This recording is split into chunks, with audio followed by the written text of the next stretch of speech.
नमस्कार साथियों, मैं प्रदीप जैन हिंदी का विद्यार्थी आपका स्वागत करता हूं आपके अपने हिंदी परिवार से एजुकेशन पॉइंट वाइज पर। प्रदीप जैन, कैसे हैं आप सभी लोग। आज हम लोग पढ़ने वाले हैं हिंदी व्यंजन संधि में भाग 3। इससे पहले आपने पढ़ा था भाग 2, जिसमें लास्ट में हमने इस भाग 2 में ता के नियम पर चर्चा की थी। तो आज हम लोग चर्चा करने वाले हैं अन्य नियमों की। हिंदी जो व्यंजन संधि है, सबसे ज़्यादा उसमें ता के नियम सबसे ज़्यादा आते हैं। तो हम लोग ता के नियम पढ़ चुके हैं। अगर आपने वो वीडियो नहीं देखा है तो उस वीडियो को भी ज़रूर देख लीजिए। और अगर आप चैनल पर नए हैं तो प्लीज़ चैनल को शेयर करिए, सब्सक्राइब करिए, लाइक करिए, जिससे और भी विद्यार्थियों को इसका लाभ मिल सके। तो आइए पढ़ते हैं हम लोग भाग 3 में व्यंजन संधि के। देखते हैं कौन से नियम हम लोगों को तैयार करने हैं। तो देखिए, इससे पहले क्या पढ़ा था आपने, ता के नियम पर चर्चा की थी। हमने ता के नियम पढ़े थे। कल जो वीडियो पढ़ रहा था आपने, वो ता के नियम बहुत सारे हैं, वो आपने पढ़े थे, है ना। तो अगर आपने वीडियो नहीं देखा तो पीछे उसको भी देख लीजिए, और डिस्क्रिप्शन में मैं उसका लिंक भी दे दूँगा, तो वहाँ से। और डेली क्विज के लिए जो मैं पूर्व की भांति कल भी मैंने बताया था, डेली क्विज के लिए आपको हमारे टेलीग्राम चैनल पे जाना है, और टेलीग्राम चैनल का मैं लिंक नीचे डिस्क्रिप्शन में दे दे रहा हूँ। वहाँ से आप जाइए, वहाँ पर टेलीग्राम चैनल से आप जुड़ जाइए। तो डेली प्रैक्टिस उसमें होती है वहाँ पर। और जो भी PDF है, अन्य मटेरियल जो भी हिंदी से संबंधित है, वो मैं उसमें आपको प्रोवाइड कराऊँगा। ठीक है, तो प्रारंभ करते हैं व्यंजन संधि के अगले नियम पर चर्चा करते हैं। अगला नियम व्यंजन संधि का क्या है भाग 3 में। आज हम लोग पढ़ेंगे माँ संबंधी, माँ के नियम पढ़ेंगे। और माँ का नियम क्या है, माँ का नियम व्यंजन संधि में हम लोग चर्चा करेंगे। व्यंजन संधि में ये जो भाग है हमारा, इसमें हम लोग चर्चा करेंगे माँ के नियम। माँ वर्ण के क्या क्या नियम है, माँ के से किस प्रकार संधि होगी, तो माँ संबंधी नियम पर चर्चा करेंगे। तो इसके 2 नियम मुख्यतः हैं। माँ के नियम, माँ वर्ण के नियम क्या है, वो हम लोग अब इस वाले वीडियो में पढ़ने वाले। तो माँ के नियम क्या है भाई। पहला नियम माँ वर्ण का क्या है, फर्स्ट नियम क्या है। माँ वर्ण जो है, माँ हलंत प्लस इसके साथ यदि का से, यानी का वर्ण से, का से लेकर हा तक, माँ के पश्चात का से लेकर हा तक अगर कोई वर्ण है, हा तक कोई वर्ण आ जाए, कोई वर्ण हो, कोई वर्ण आ जाए, है ना। माँ के नियम में क्या है, का से लेके हा तक कोई वर्ण आ जाए, या और किसको छोड़ना है, माँ का से लेके हा तक वर्ण हो, लेकिन माँ के अतिरिक्त आए। क्योंकि का से हा तक जब आप पढ़ेंगे तो माँ भी इसमें मिलेगा। तो लेकिन माँ वर्ण को छोड़कर, माँ को छोड़कर, माँ वर्ण के अतिरिक्त आ जाए, माँ को छोड़कर, तो क्या बनेगा, तो बनाएंगे क्या ये माँ और ये क्या बनाएंगे, तो माँ का ये अनुस्वार बनाते हैं। क्या कहेंगे, तो ये अनुस्वार बनाते हैं। ये सब मिलकर क्या बनेंगे, अनुस्वार बनाते हैं। अनुस्वार क्या होता है, सिरोरेखा पर बिंदी, सिरोरेखा पर बिंदी आ जाएगी, उसको हम अनुस्वार कहते हैं। तो ये है इसका पहला नियम क्या है माँ का, ये वाला है। और इसमें आइए उदाहरण देखते हैं। उदाहरण क्या है इसके, उदाहरण देखिए। जैसे आपने शब्द देखे होंगे, जैसे संयोग शब्द देखा है, संलाप देखा, संसार देखा है। तो इस तरीके से ये, तो इसमें जैसे ये सम, इसको समधन, देखिए सार, समधन सार है।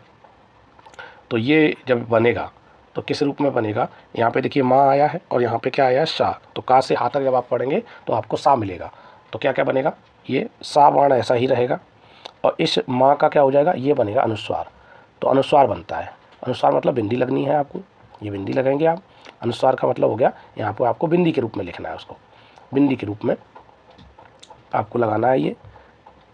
और ज्यों का त्यों, जैसा दूसरा पद लिखा है वो ऐसा ही रहेगा, उसमें कोई परिवर्तन नहीं आएगा। तो ये देखिए क्या बन गया, संसार बन गया।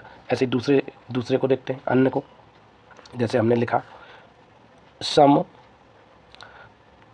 समधन योग शब्द लिखा है, ये भी आपका हा तक मिलेगा। हा, माँ से लेके हा तक पढ़ेंगे, समधन योग। तो क्या बनेगा, स। और यहाँ पे ये जो माँ है, ये किस में बदलेगा, ये जो माँ है इसमें भी देखिए अनुस्वार में बदला, इसमें भी अनुस्वार में बदलेगा, अनुस्वार। और दूसरा जो लिखा है पद, ज्यों का त्यों, संयोग, समधन योग संयोग हो जाएगा, समधन योग संयोग हो जाएगा। ऐसे ही अगला दूसरा उदाहरण देखते हैं। और उदाहरण है समधन हार, अधिकांशतः सम से ही बनेंगे।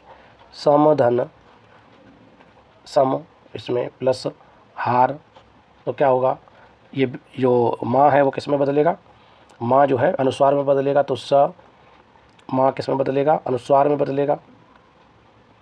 तो इसको लिखेंगे हम लोग स, और ये अनुस्वार हो गया, और दूसरा खंड जो लिखा है वो ज्यों का त्यों। संधनहार तो क्या बनेगा, संहार, संहार शब्द बन जाएगा। ऐसे ही संलाप शब्द बनेगा, ऐसे ही क्या बनेगा, संलाप शब्द, समधन लाप संलाप हो जाएगा। तो ये जहाँ भी आप बिंदी देखेंगे, जहाँ भी आप अनुस्वार देख लीजिए तो समझ जाइए कि संधि आपकी व्यंजन होगी, और जो अनुस्वार होगा वो आपका क्या बनेगा, वो आपका माँ में परिवर्तित होगा। अनुस्वार किस में परिवर्तित होगा, यानी जो अनुस्वार है वो क्या बनेगा, अनुस्वार किस में बदल जाएगा, माँ वर्ण में आपका परिवर्तित हो जाएगा। इस चीज़ को ध्यान में रखना है, इस चीज़ को आपको विशेष ध्यान में रखना है। दूसरा नियम क्या है, ये उस पर चर्चा करते हैं इसका। दूसरे नियम पे, दूसरा नियम देखिए इसी का, माँ का दूसरा नियम क्या है। दूसरे नियम में माँ वर्ण के पश्चात यदि, उसमें माँ छोड़ दिया था तो इसमें माँ को लेना है। माँ वर्ण के पश्चात यदि माँ आ जाता है तो माँ का द्वित्व हो जाता है, यानी किस रूप में आएगा, माँ, ये इस रूप में माँ लिखा जाएगा। इसी को कहते हैं द्वित्व। द्वित्व ध्वनि क्या है, समान वर्ण आपस में जब जुड़ते हैं तो उनको द्वित्व ध्वनि कहा जाता है। तो ये नियम चलेगा। जैसे उदाहरण देखिए, उदाहरण में हम लोग क्या देखेंगे, जैसे हमने लिखा, उदाहरण देखिए, जैसे मैंने लिखा समधन शम प्लस मेलन, ये तो यहाँ भी देखिए माँ आया, यहाँ भी माँ आया, तो क्या बनेगा, माँ का द्वित्व हो जाएगा। ये वाला ज्यों का त्यों रहेगा, सिर्फ इसको हमें इकट्ठा लिख देना है, समधन, और ये हो जाएगा मेलन, सम्मेलन। ऐसे ही सम प्लस मान तो क्या बनेगा, सम्मान, सम प्लस मान, सम्मान हो जाएगा, यहाँ भी माँ का द्वित्व हो गया।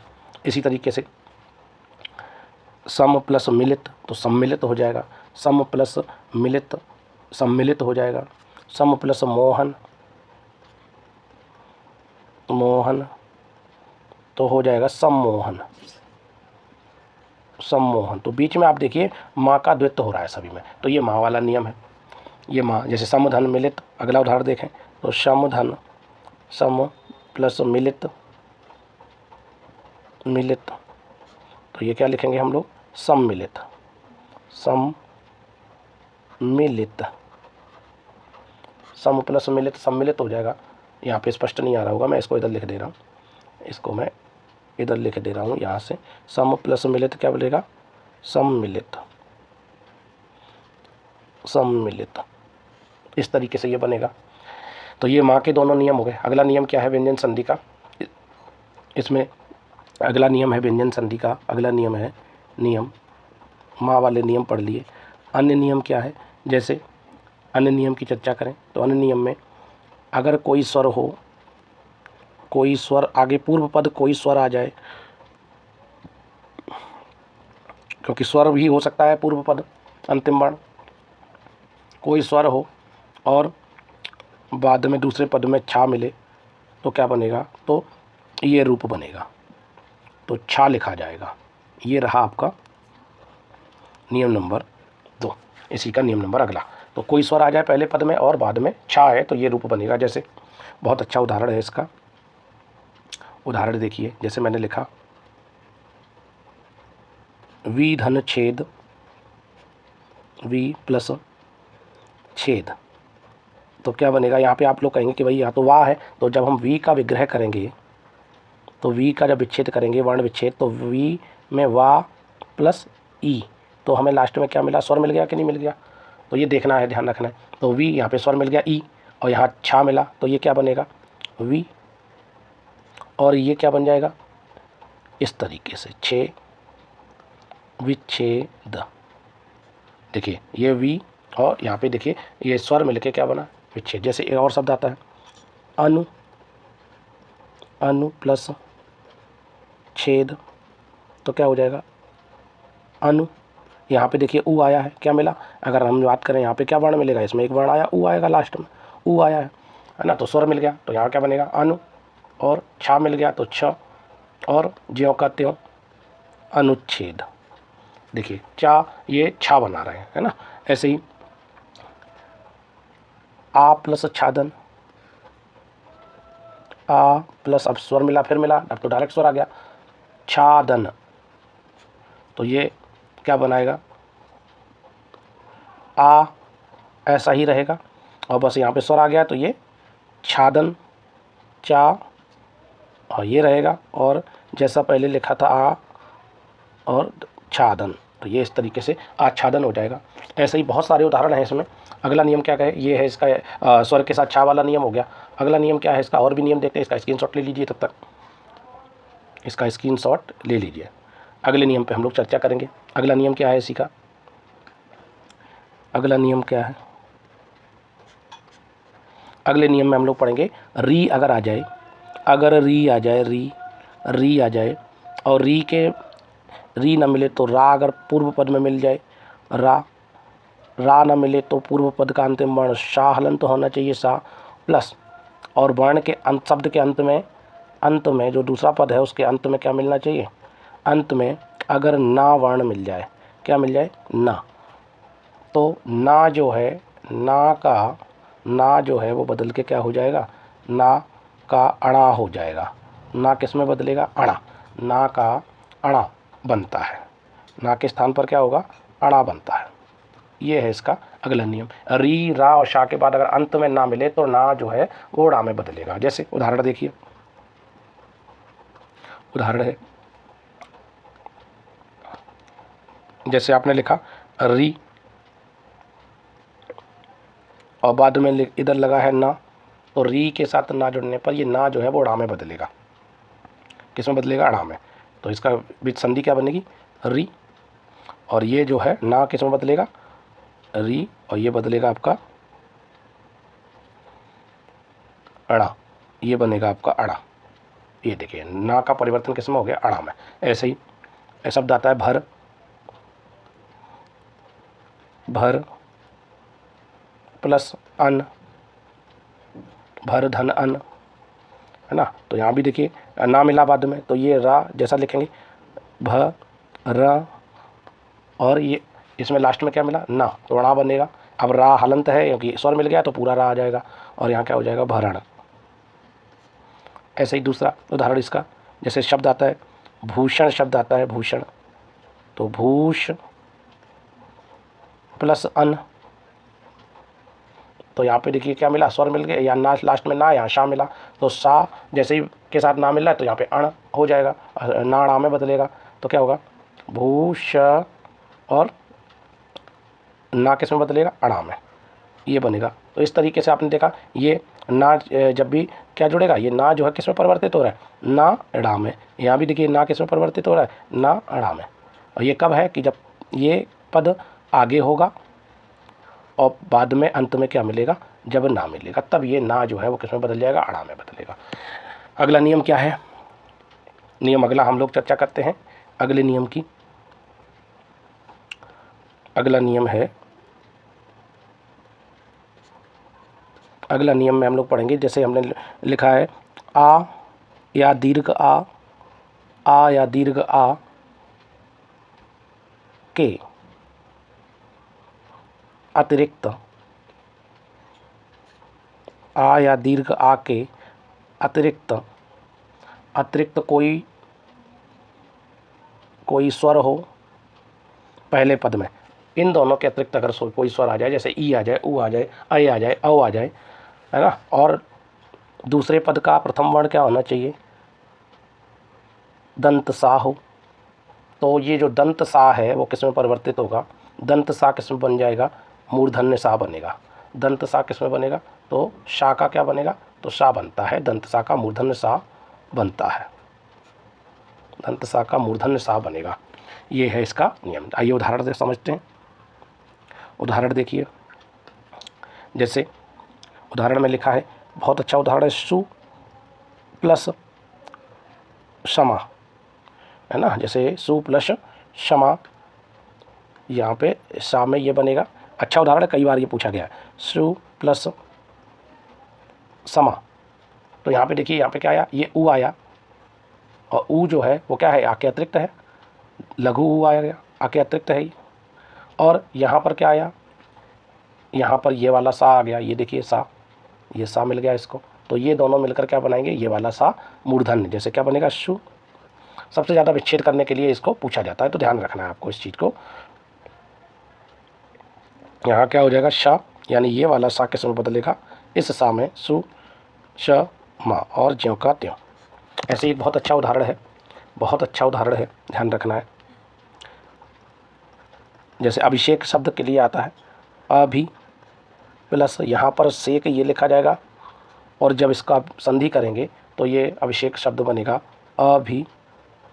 यहाँ पे देखिए अतिरिक्त है, ई आया है, आके अतिरिक्त है, और अभि, और यहाँ क्या बनेगा शे, और दूसरा ज्यों का त्यों, अभिधन, अभिधन शेक, तो अभिषेक हो जाएगा। ऐसे ही इसमें एक शब्द आता है विषम शब्द आता है, वी प्लस सम आएगा, तो यहाँ पर वी धन सम आएगा, तो वी का क्या ये वी, और दूसरा बनेगा श। ये वाला जो है ना, ये यहाँ पे आपका क्या बनेगा, ये आपका बनेगा वी धन शम में, यहाँ पर ये मूर्धन्य बनेगा विषम, ये विषम हो जाएगा। इस तरीके से जो दंत सा है वो किस में बदल रहा है, दंत सा बन रहा है आपका, दंत सा किस में बदला है, मूर्धन्य सा में। विषम संधि बहुत बार पूछी गई, इसका विच्छेद ज़्यादा पूछा जाता है, तो ये आपको ध्यान में रखना है। जैसे निषेध शब्द का पूछा जाए, निषेध पूछ लेते हैं, नी प्लस सेध, और यहाँ पर जब इसका संधि करेंगे तो क्या हो जाएगा, नी प्लस यहाँ पे सेध किया तो यहाँ क्या बनेगा, इसको जब हम संधि के रूप में लिखेंगे तो मूर्धन्य सा हो जाएगा, नी शे, और जो भी मात्रा लगी है वो लग जाएगी, शेध, निषेध। इस तरीके से ये संधि बनती है। तो बहुत इंपॉर्टेंट है ये संधि, आपको ध्यान रखना है इसका। और आइए चर्चा करते हैं अब इसकी के और उदाहरण और नियमों की भी। अगर हम बात करें और उदाहरण और नियम, बहुत सारे उदाहरण हैं, बहुत सारे नियम हैं। व्यंजन संधि में भी सबसे ज़्यादा नियम है, सबसे ज़्यादा, है ना। तो एक उदाहरण इसका और मैं आपको करा देता हूँ, यहाँ एक उदाहरण और करा देता हूँ। इसका अंतिम उदाहरण है, जैसे आप लिखते हैं नी प्लस सिद्ध, नी प्लस सिद्ध शब्द बनेगा सिद्ध, तो यहाँ पे देखिए सा मिला, यहाँ पे स्वर मिल गया, तो क्या बनेगा निषिद्ध, नी, और यहाँ पर बनेगा सिद्ध। ये देखिए ये सा बन गया, ये सा, ये वाला सा किस में परिवर्तित हो क्या आ रहा है, इस सा में परिवर्तित हो रहा है। तो ये रहे इसके व्यंजन संधि के नियम। आइए अब बात करते हैं व्यंजन संधि के कुछ नियम जो आपने जो पढ़े हैं। अब कुछ ट्रिक की बात कर ली जाए, है ना, कुछ ट्रिक की भी बात कर ली जाए। ट्रिक क्या है, व्यंजन संधि की ट्रिक क्या है, इसकी ट्रिक क्या है, जिससे आप एग्जाम में जान सकें कि ये व्यंजन संधि है। तो व्यंजन संधि की ट्रिक क्या है, नियम ध्यान रखना है इसका, ये मैं लिखा दे रहा हूँ कि व्यंजन संधि में, व्यंजन संधि की अगर हम बात करें तो व्यंजन संधि में अधिकांशतः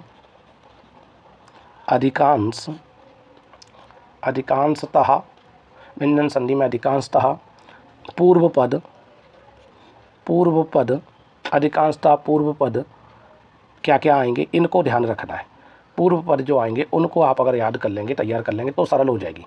पूर्व पद क्या आएगा, पूर्व पद में आपको सत होगा, उत होगा, तत होगा, सम होगा। ये व्यंजन संधि की बात बता रहा हूँ। पूर्व पद क्या होगा, उत सत तत, उत सत तत, सबसे ज़्यादा शब्द ये आएंगे उत शब्द, हाँ, अनु, ये उपसर्ग के रूप में लगे होंगे, यानी पूर्व पद ही कह सकते हैं। ये अनु, आ वी, अनु आ वी, इस तरीके के आपको प्रारंभ में पूर्व पद आपको ये मिलेगा इस तरीके से। और सभी में जब अगर व्यंजन मिलेगा तो हलंत होगा, ध्यान रखना है। इस तरीके के अगर आपकी शुरुआत होती है शब्द की, उत सत तत सम अनु आ वी, इन शब्दों से शुरुआत हो तो समझ जाइए संधि कौन सी है बच्चों, व्यंजन संधि है। और संधि को क्या करना है, संधि को जब भी आप तोड़ेंगे तो इस तरीके से तोड़िए कि दोनों पदों के क्या होने चाहिए, दोनों पदों के अर्थ स्पष्ट हों, अर्थ, दोनों पदों के अर्थ निकलें। सामान्यतः ऐसा होता है, निकलें, दोनों पदों के अर्थ निकलें। अगर आप विच्छेद करें तो ये आपको ध्यान रखना है, दोनों पदों के अर्थ निकलें। अगर अर्थ निकलते हैं तो आपकी संधि कहीं ना कहीं ठीक जा रही है। तो ये भी इसकी पहचान है। संधि की पहचान तो ये होगी दोनों पदों के। तो व्यंजन संधि की पहचान क्या है कि अधिकांशतः पूर्व पद ये होना चाहिए।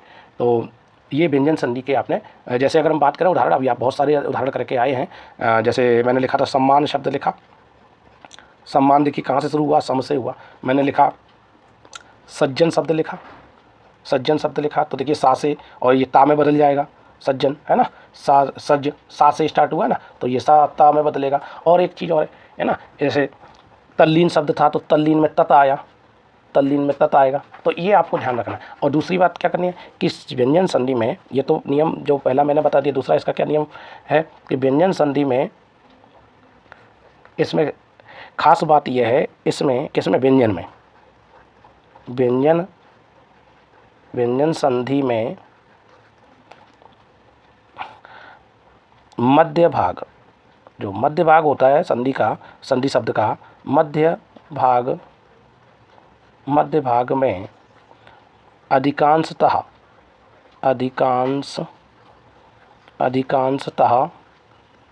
आधा वर्ण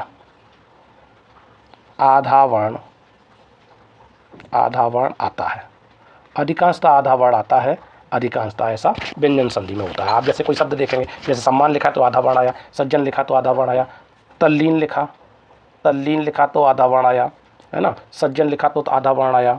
अधिकांशतः ऐसा होता है कि व्यंजन संधि जो है, जैसे विच्छेद लिखा आपने, विच्छेद लिखा तो आधा वर्ण आया, विच्छेद में भी आधा वर्ण बीच में देखिए संयुक्त शब्द, संयुक्त रूप में आपको संयुक्त वर्ण के रूप में मिलेगा, इस तरीके से आधा वर्ण आया, है ना।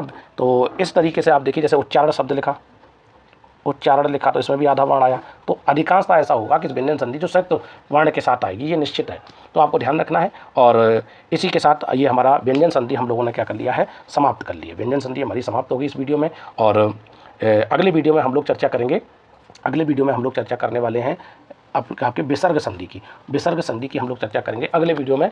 और विसर्ग संधि के बाद जैसे ही संधि हमारी समाप्त होंगी, उसके बाद हम लोग प्रैक्टिस करने वाले हैं। तो बने रहिए हमारे साथ, तब तक के लिए नमस्कार, धन्यवाद, जय हिंद, जय भारत। और आप अपने कमेंट बॉक्स में भी, मेरे कमेंट बॉक्स में भी आप अपने सुझाव दे सकते हैं। तब तक के लिए नमस्कार, धन्यवाद।